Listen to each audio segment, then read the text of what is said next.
Before we learn how to graph rational function, it's important to learn vertical and horizontal asymptote. So for vertical asymptote, all you have to do is take the denominator. In this case, is negative 3x plus 9. Set it equal to 0 and solve for x. So x in this case is 3. So this is the vertical asymptote.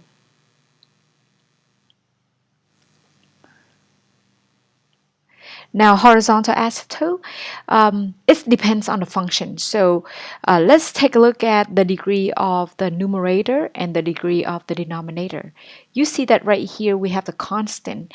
Therefore, the degree is just 0. The degree for the denominator is 1.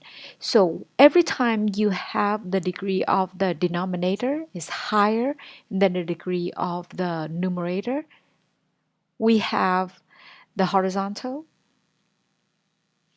asymptote is just going to be the x-axis, which is y equal to 0. Okay. Now notice that.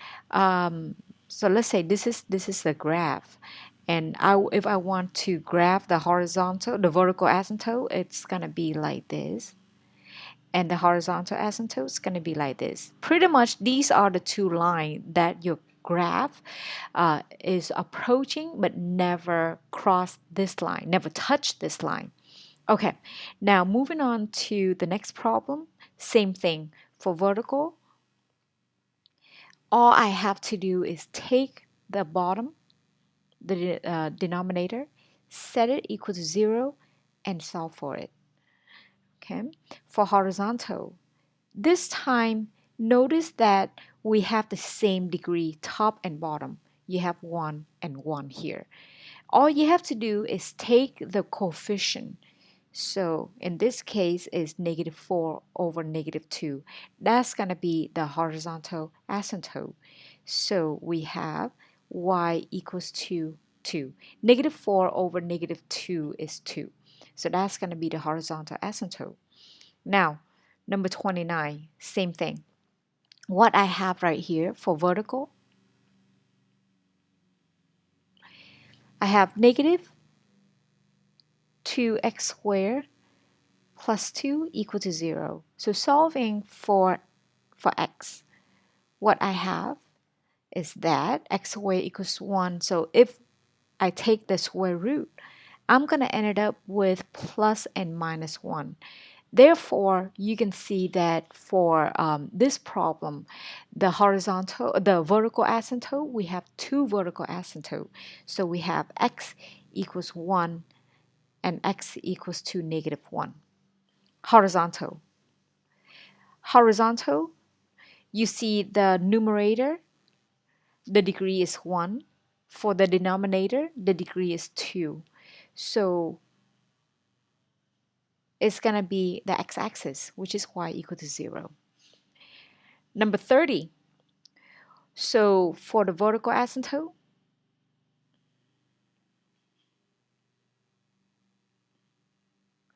we have x plus 1 equals 0. So we have x equals to negative 1. Now you see that right here, the degree is 2. And right here, the degree is 1. Every time you have 1 higher in the numerator, you have a slant asymptote. So we don't have a horizontal, we have the slant or oblique. So you either have this one or this one. So how do we figure it out? You see that if you perform fraction is division, right? So if you perform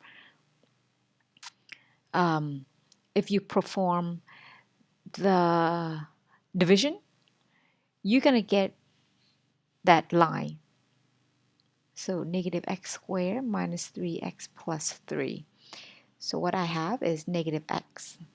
Negative x squared minus x. I subtract 0. Negative 3x plus x, that's negative 2x. Bring down 3, it's going to be negative 2. So negative 2x minus 2. I don't care about the remainder. So all we care about is this. So you can see that that's going to be a line, right? So the slant asymptote is going to be y equals to negative x minus 2. So if I want to graph the asymptote, x equals to negative 1, that's just this vertical line right here. Now for the slant asymptote, this is a straight line. So you just proceed like how you graph a straight line. So we have negative 2, down 1, to the right 1, or up 1 to the left 1. Because the slope right here is 1 over 1. Negative 1 over 1, sorry. And this is the slant asymptote. Okay. All right. So for number 31, we want to graph the rational function. So the first thing I think we should do is we should graph the asymptote. And we know how to graph the asymptote really well at this point. So first of all, the vertical asymptote is going to be negative x minus 1 equal to 0, negative x equals to 1, so x equals to negative 1. So what we have for the vertical is going to be x equals negative 1. You can see that the top is constant, the bottom is just x, so we have the degree is higher in the on the bottom. So that's why the horizontal is going to be y equal to 0. So let's take care of those two first. So we have that, and we have this.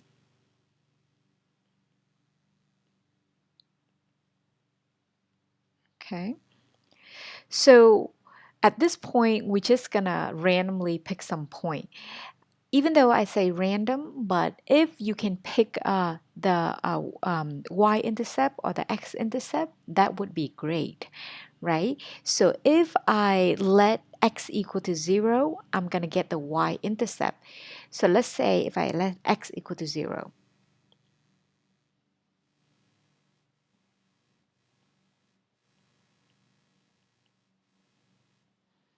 I'm going to get 2. If I let, if I can, so it's going to be right here, 0 and 2. I'm going to pick, so I know that my graph is going to be somewhere right here. So I can pick another point in that, in Q1. So I'm going to pick 1. Okay. So 1, if I have 1, it's going to be 1 for f of x. So it's going to be right here. So you can see that I can complete this part right here because it's right here. So most likely the other part is going to be right here. So I'm going to pick something down here. How about I pick x equals to 3? You see, this is a fraction, so try to get a number that that we can turn it into a whole number. So if I pick x equals to negative 3, negative 3, I plug it in, I'm gonna get negative 1. Okay, so it's right here. Let's pick another point. I'm gonna pick negative 2. So if I pick negative 2, I'm gonna get negative 2. Okay, so we are ready to graph.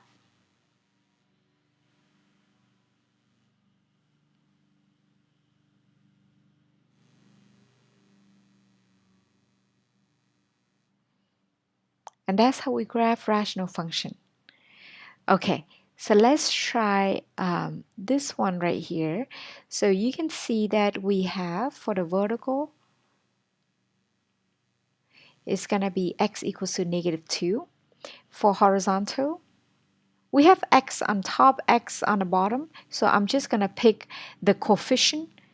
So in this case, it's 2 over 1, which is 2, y equals 2. So let's first take care of the asymptote. So the asymptote I have right here, x the vertical asymptote, x equals 2. Horizontal asymptote, y equals 2. Vertical is x equals to negative 2, sorry, not positive. So horizontal, y equals 2. Okay, so I got that the asymptote. Now I'm going to pick some point. Like I said, you can, if you want, you can always pick 0. We might ended up with a fraction this time because if I pick 0,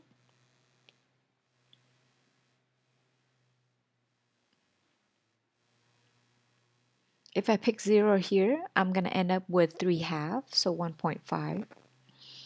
Okay. All right.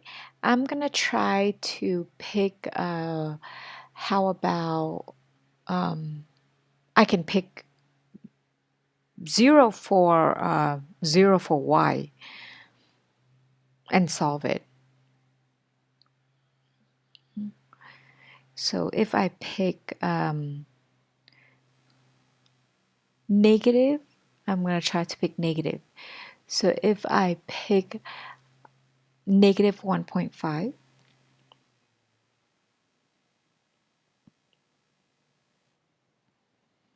I'm going to get negative 3 plus negative 3 over 2 times 2. So that's negative 3 plus 3. So that's going to be 0 here. So that's my x and y intercept. Okay, so let's just plot the points first.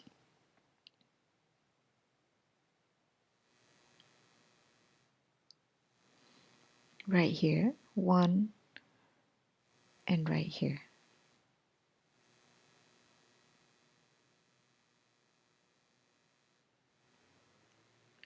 So because I have somewhere right here, so most likely the other part is going to be right here. So I'm going to pick some point right here.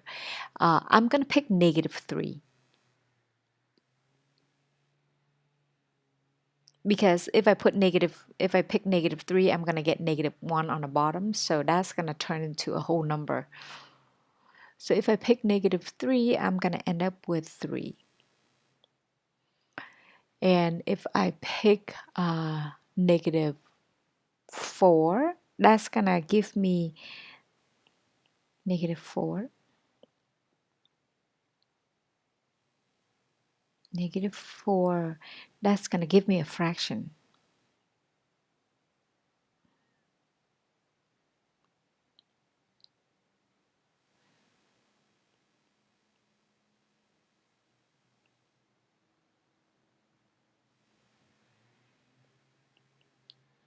Okay. So it's going to be 2.5.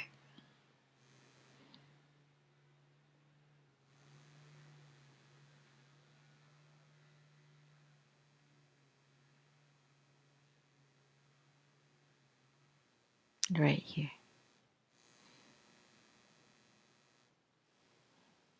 And that's how we graph rational. All right, let's take care of rational inequality. So we have to test the point.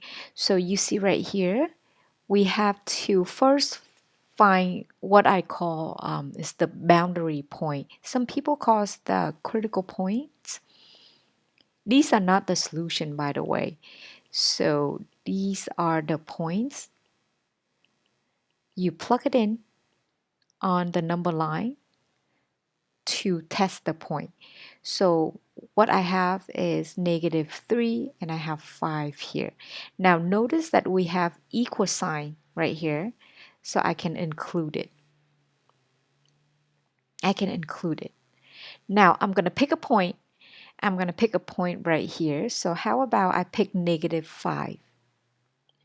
I'm going to plug it in the inequality and see if I have a negative or a positive. So a negative 5, if I plug it in here, I'm going to get first a negative, and then I have a negative. A negative times a negative is a positive. Okay, from negative 3 to 5, I'm just going to pick 0. I'm going to get a positive. If I plug it in the first one, the second factor, I'm going to get a negative. A positive times a negative is a negative. Now, last one, I'm going to pick 10. You can pick any point, by the way, as long as it's in that interval. So 10, I plug it in, I'm going to get a positive. I plug it in, I'm going to get a positive. When I say plug it in, I'm talking about right here. Okay. Now, a positive times a positive is a positive. So what do we want? We want positive. You see, greater than 0 means positive. So we have this part and this part positive. So that's going to be the solution. So that's how you graph. Now I'm going to write the interval notation as well. So it's going to be from negative infinity to negative 3.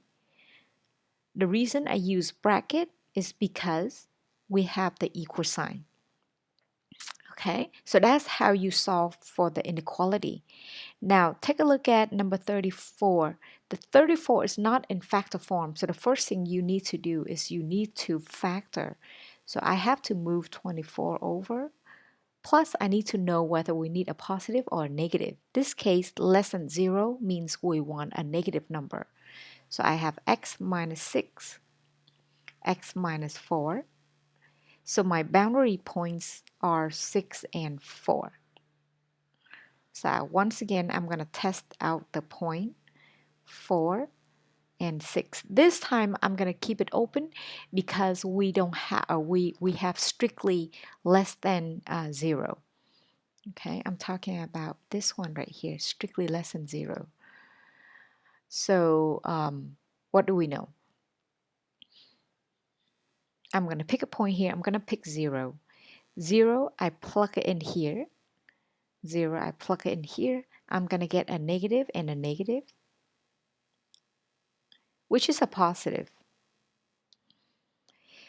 I'm going to pick 5 here. I plug it in the first one, I'm going to get a negative. The second one, I'm going to get a positive, which is a negative. I'm going to pick 7. 7, I plug it in, I'm going to get a positive, which is a positive. So what we want is this part because we want a negative. Okay, so if I want to write the solution set, I'm going to put 4, 6 parentheses because we don't want to include 4 and we don't want to include 6. All right, moving on to number 35. So 35, you see that we have 3 different numbers. Because the numbers are easy, so I can just solve it right away. So we have a negative 4, a 2, and an 8. We want to include a point, so I'm just going to close. All right. And same thing, we pick points, we plug it in. I'm going to pick negative 6. Okay. If I pick negative 6, I get negative times a negative times a negative, which is a negative. I pick 0 here. I got negative times a negative times a positive, which is a positive. I'm going to pick 5 here. I get a negative, a negative, a negative, a positive, and a positive, which is a negative. Last one, I picked 10. Positive, positive, positive. So it's turned into a positive. Okay, so you can see that if I want to graph, that would be from here to here and from here to infinity. And now we are ready to write. So include negative 4, 2, close it, union 8 to infinity. Make sure you put bracket because we want to include it because we have the equal sign right here. Okay. All right, moving on to 36. So you can see that we don't have we don't have it in factor form. So the first thing we want to do is we want to turn it into factor form by factoring. Okay. So I'm going to factor by grouping. So x squared, x plus 1 minus 9, x plus 1. So I have x squared minus 9 and x plus 1. If you take these two and you solve it for 0, we're going to end up with x equals to plus and minus 3. That's for this one. And then we have x equals to negative 1. Okay, so I'm going to have to I have to test the point for all three. Negative 3, negative 1, and positive 3. Okay? All right, notice that we want positive. So I'm going to pick negative 6. If I have negative 6, I plug it in. I'm going to get a negative for the first one. I'm sorry, I'm going to get a positive for the first one. And then a negative, which is a negative. Multiply. I'm going to pick negative 2 here. Right here, I'm going to get a negative and a negative. So that's a positive. From here to here, I'm just going to pick 0, a negative for the first one, a positive for the second one, which is a negative. I'm going to pick 10 here. I'm going to get a positive and a positive, which is a positive. Okay, so notice that we want positive. So I have from here to here and from here to here. So my solution set is going to be from negative 3 to negative 1. Union 3 to infinity. Make sure you put parentheses for everything because we don't want to keep any point. We want to exclude the points. Number 37 for rational, same thing. So you set the top equal to 0, you set the bottom equal to 0 to find the points. So we can test the points. So you can see that we can tell right away, which is 7 here, negative 7 and 2. Okay. Same thing. I'm going to test the point. This time division, so it's going to be the same rule for product. I'm going to put negative 10 here. So negative 10, I put it for the top, is going to be a negative. On the bottom, it's going to be a negative, so it's a positive. If I take 0, I'm going to get a positive over a negative, which is a negative. I pick 10 here, it's going to be a positive over a positive, which is a positive. Now we want negative, right? So we want negative here. So we want right there. However, have you noticed that I didn't fill in the circle yet? Because I understand that we have the equal sign here. So we have to use the bracket. However, you can only include this number right here, number negative 7. You are not supposed to include 2, because if we include 2 and you plug it in here, you're going to get 0 on the bottom, and we do not want 0 on the bottom. That's undefined. So for this solution set, we include negative 7 and we exclude 2. So that's how we do it. Make sure you be careful when it's come to rational inequality.